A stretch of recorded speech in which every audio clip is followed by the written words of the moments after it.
Alrighty, friends, here we are back in the saddle again. Well, the virtual saddle. Okay, more the virtual cockpit. Okay, it's more like a crappy chair in my sound studio. But I do have the Pimax Crystal, the original one. The battery that everybody complains about that has never been a problem for me. And today I'm going to look for something that I've never noticed in Pimax headsets. And it bothers some people more than others. I mean, there's no perfect headset, right?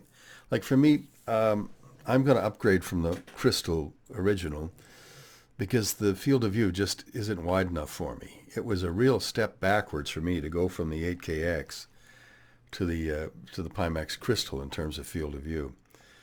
Although the vertical field of view was perhaps slightly better in the Crystal, the horizontal field of view is far, far less. And as a flight simmer guy, and a driving guy, I really like that field of view. And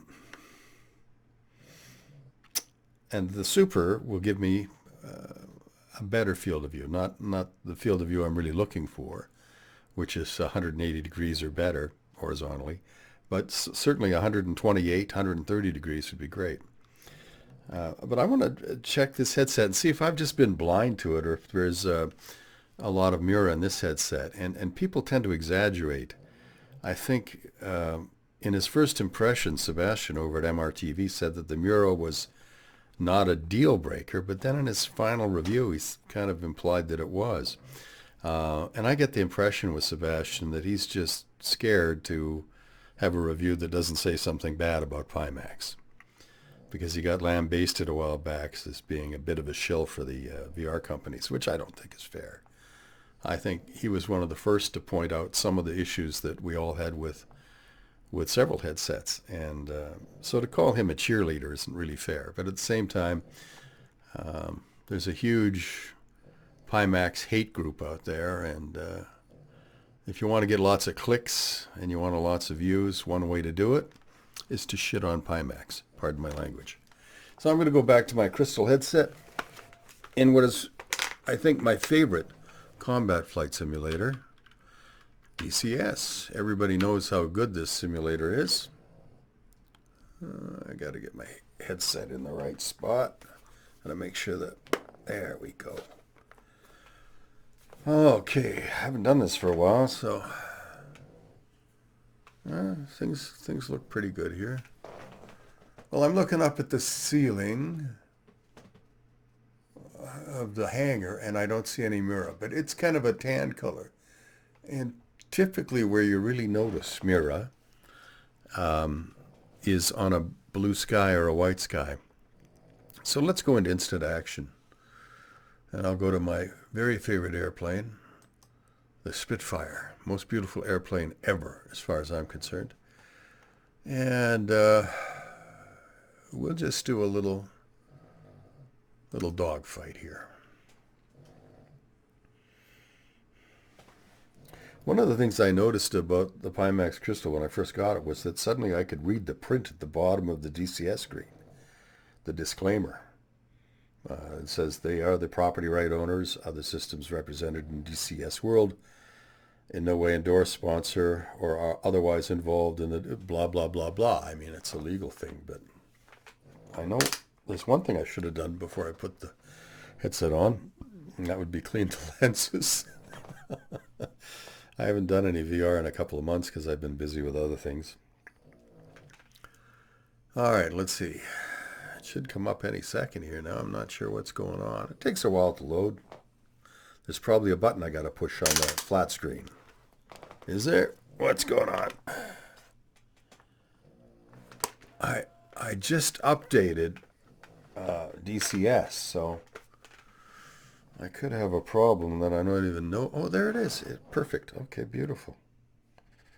It's coming in nicely now. You know, it's hard for me to believe when I look at the cockpit in here how great DCS does with cockpits and the details and the functioning of everything within the cockpit. It's astonishing. And then the other thing I notice is that how can it be much clearer than this? This is 35 ppd, which is the same as the Somnium, which is a very good headset from what I understand. And the clarity's still pretty impressive in the original Pimax. All right, let's try flying. I got to make sure that I've got all my controls within reach. Apparently one thing they didn't do with the Crystal Super that I was hoping they would is give us a better pass-through mode, because we've got pass-through on this headset too. I can't demonstrate it online, but or in the video, but it's pretty crappy. I mean, it's enough to let you know where your auxiliary controls are. Like when I'm in Flight Sim 2020, I like to be able to just reach up and find the radio panel and that sort of thing. All right, let's go.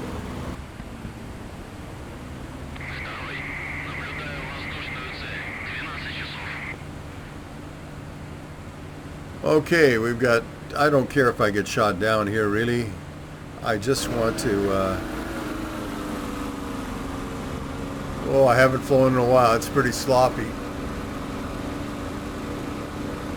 I just want to see if I can spot that Mura that everybody talks about. Now, some people are really sensitive to it. Obviously, I am not, but I'm going to really look for it. Because if you are sensitive to it, I can see how that, you know, if it really gets on your nerves, it'll destroy the sense of immersion.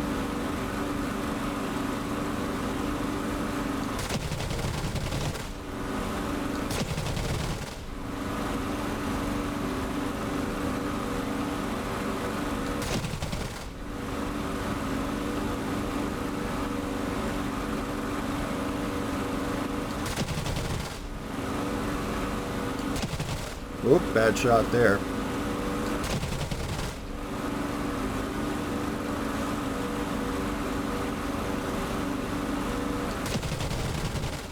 And when the Crystal came out, everybody said, oh, you're going to need a 4090 to play that and blah, blah, blah.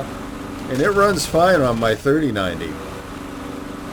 Also, I noticed a couple of the reviewers for the Crystal Super are ran it with pretty good success on a 4080. Okay.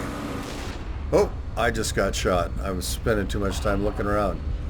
I wonder if I can put that fire out. Probably not. And I've forgotten how to bail out. Oh, this is going to be embarrassing. I'd love to say I never need to bail out because I never get shot down, but boy, is that a lie.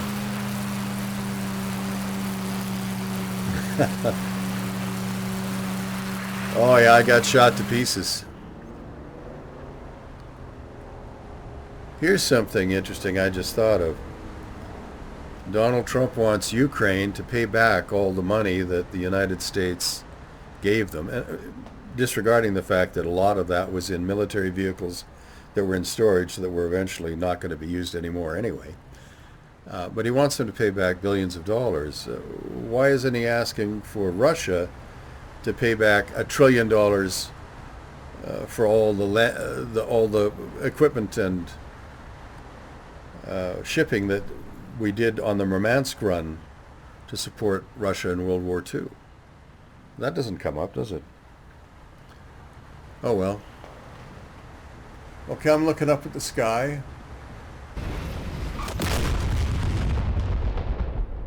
And I don't know, is there Mura? There might be.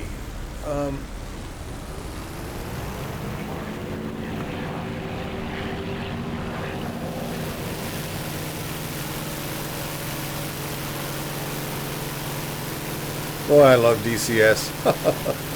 Doesn't that plane look great? Yeah, I don't notice it. You know, there might be Mura, but I don't notice it.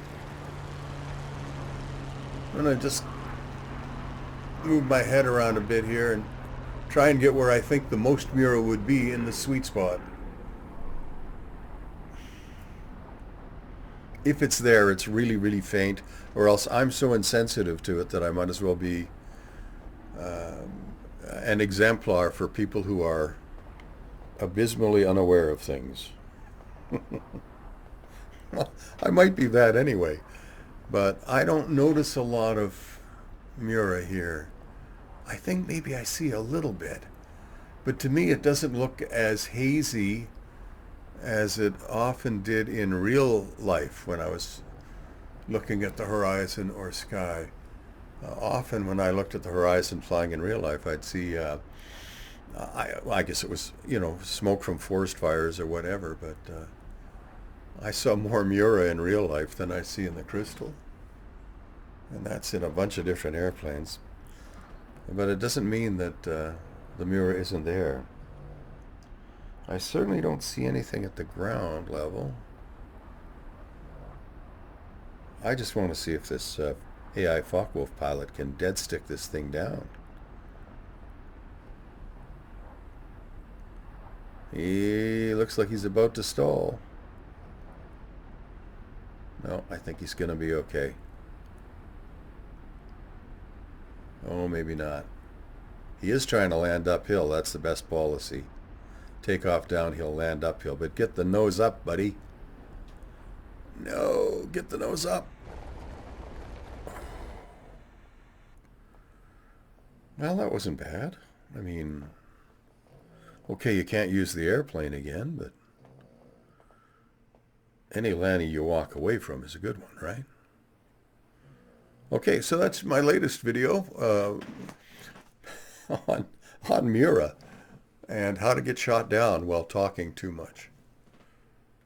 Yeah, I might see a little Mura where the white blue of the horizon blends to the blue of the sky. Man, there might be a little Mura there, but I can't say. If it bothered me, I would have noticed it a long time ago. I'll tell you what bothers me more is the field of view on this headset. Yeah, it's a great headset. Don't get me wrong. The Crystal Light, they're fantastic. If you don't need a huge wide field of view, then they're absolutely a great headset for you. And it's been a great headset for me. But I really feel like I'm going to enjoy the wider field of view on the Super quite a bit. And we'll see how it runs on a 3090 because I'm going to get the headset before I upgrade. I want to test it on a low performing machine, which was high performing when I first got into VR. But the 3090 is old tech now. It's 3 generations ago. So we'll see. It does have a lot of memory, and Flight Sim 2024 loves that. So we'll see how it plays. But I'll be surprised if at native resolution in the Crystal Super, I can get 15 frames per second on the 3090. I'd be pretty surprised. I am interested in seeing what it can do with DLSS, but I know I'm going to have to upgrade my computer system pretty soon anyway, so that's life. Listen, thanks for watching. Do check out more reviews on the Pimax Crystal. There are more coming in all the time on the Crystal and the Pimax Crystal Super. And I think it's going to be really interesting to see how it all plays out.